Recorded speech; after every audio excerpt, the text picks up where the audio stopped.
So you got your show up and running. You export it as an MP3. You get them up on iTunes and such, which isn't difficult to do, but we're not going to get into the technical details of that right now. Thanks, Janet. She likes my visuals. We're going to talk about getting heard. So you got a show, great. But guess what? It doesn't really matter unless people hear it. So let's get heard. And the most important part of this is your launch. We want to treat your launch, the day your podcast comes out, like it's an event. Why? Because it is. You want to treat it like a launch, like an event. So what does that mean? It means you pick a date, right? You invite the party, you get the venue ready, you tease what's coming, and then you launch. So it's very similar to, let's say you're a musician, you have a band, right? You're a guitar player, and you have some great songs to play. So if you had if you were in a band, like, would you go book a stage, do the sound checks, and get the band ready, tune your guitar, and then ask people to come and buy your tickets? No, that would be crazy, right? You would actually let people know ahead of time, even before it's ready. So pick a date, let people know that it's coming out.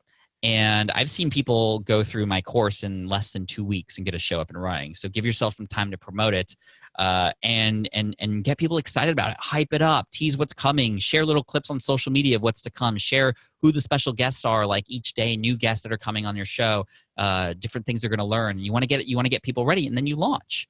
And that's how you're going to get the most bang for your buck, which plays into the iTunes algorithm, which we'll go over in a minute, because the iTunes algorithm is really based on velocity, acceleration of a bunch of things happening at the same time.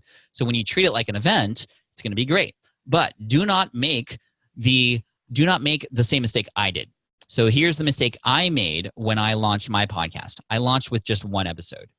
So this is going back to the rock band analogy. This was me in a rock band, getting ready, have my band ready. I tuned it up. I actually did the work to get people in those seats ahead of time. And guess what? I play my first song, and then I walk off the stage. That would be a bummer too, right? You've done all this work to get people there. You need to launch with at least 3 episodes. So that means that date that your podcast comes out, and you've let everybody know about it, you send emails on that day, you have your network help you on that day as well. Launch with 3 episodes. So when that happens, and for those of you who already have an existing podcast, guess what? You can launch like it's an event for a special episode that comes out. Maybe it's a nice round number like episode 50, or maybe it's a special guest that's coming on. Hey guys, I'm going to make an event out of an episode that comes out in a month because it has a special guest, and then slowly you reveal who that guest is, and you just built all this hype up. And yes, your other episodes are coming out too, but this is like the big one that people have been waiting for, and you can do the same thing. But going back to your initial launch with 3+. So what happens? Well, a person goes and they go, wow, podcast, there's 3, great. They listen to 1, they love it. They listen to 2, they love it. They love you now. And listen to number 3, they're doing all the call to actions, they're subscribing, they're leaving ratings, reviews, all those sorts of things. Here's another thing that can happen. They go, oh, podcast, great. Finally, oh, episode 1 isn't really appealing to me. Oh, but episode 2, that's my jam. I want to get into that. So if you're in health and fitness, for example, here's what I would recommend, and this is for everybody. Mix up those 3 episodes. Have them be about 3 different subsets of your topic or niche. For example, if you're in health and fitness, episode 1 typically is like an introduction, but also offer some tips there. Talk about who you are, why you're qualified to talk about these things, build a relationship with your audience. That's usually the introduction episode. But then episode 2 is more of a nutrition-based one. And then episode number 3 is maybe more about like your workout plan and how you work out throughout the day and stay energized to do that. So one of them's a nutrition one of them's a fitness one, another one's an introduction. People are going to listen and go, oh, I want to know who this is. I'm going to listen to episode 1 first, of course. Other people are going to go, I just need stuff that I need right now, and nutrition is really important to me, so I'm going to listen to episode 2. Or they might just be like, hey, muscles fitness, episode number 3, that's the thing. So now you have 3 different sort of tentacles out there bringing people in, and that's what you want to happen. So that's how you launch. Perry says, great tip. Thank you, Perry. Now, check this out. In addition to being a primarily audio platform, guess what? It's actually a very visual platform as well. Why? Because before a person listens to any second of your show, guess what? They're seeing your podcast artwork. And that's really important to think about. And for whatever reason, I don't know why I'm rocking Party Rock Anthem up top, but I like that kind of music sometimes. Anyway, you have to pay attention to the artwork of your show. And you only have one piece of art that you need to worry about, at least at this point in time, and that's your cover art. You can see Ask Pat down there in the lower left corner. There's all kinds of different kinds of artwork that you can do.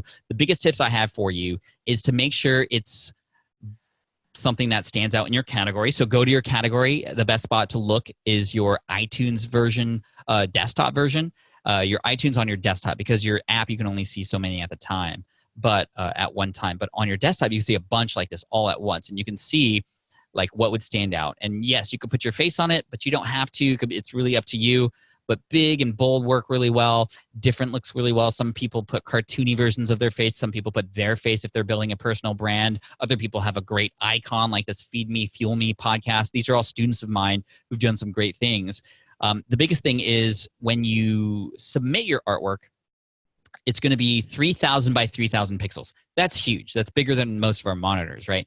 But you have to keep in mind that people are mostly on their devices. So the way to test this would be to export your 3,000 by 3,000 square image at 55 by 55, which is really, really small. But that's how you can tell, because some people design for the big and then like they don't get found because it's just so much stuff in a small space when they shrink it down. So 55 by 55 pixels is going to be a great way for you to test whether or not it actually is seen on a very small device. So just keep that in mind.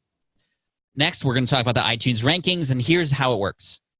First of all, it's mostly mysterious. It's not like Google. You actually don't get a lot of good analytics coming from podcasting, and at least not yet in this moment in time. But this is what we know about iTunes and rankings.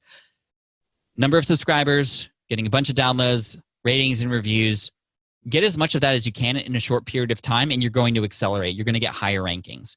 So it's similar to if you've published any books on Amazon. It's sort of like that. It works on velocity and acceleration. So if you can pack a whole bunch of this stuff, new subscribers, new downloads, ratings, and reviews in a short period of time, you will see acceleration in the rankings in iTunes, and that's going to give you a lot of exposure because the exposure isn't very much from iTunes and Stitcher and Google Podcasts right now. Things are changing right now. It's a really exciting time in podcasting, which is cool. But for right now, you need to do a little bit of work to get found in these places, but it does work. And you also have the access to what's called New and Noteworthy in Apple now, which kind of was dead for a while but came back. So when you come out with a new podcast, you may be found in New and Noteworthy. That's largely based on, do you have good-looking artwork and are your episodes good quality? They will likely put you in New and Noteworthy for your category for 8 weeks at that point, which is great, which is a great thing. It wasn't always available to us, but it is now.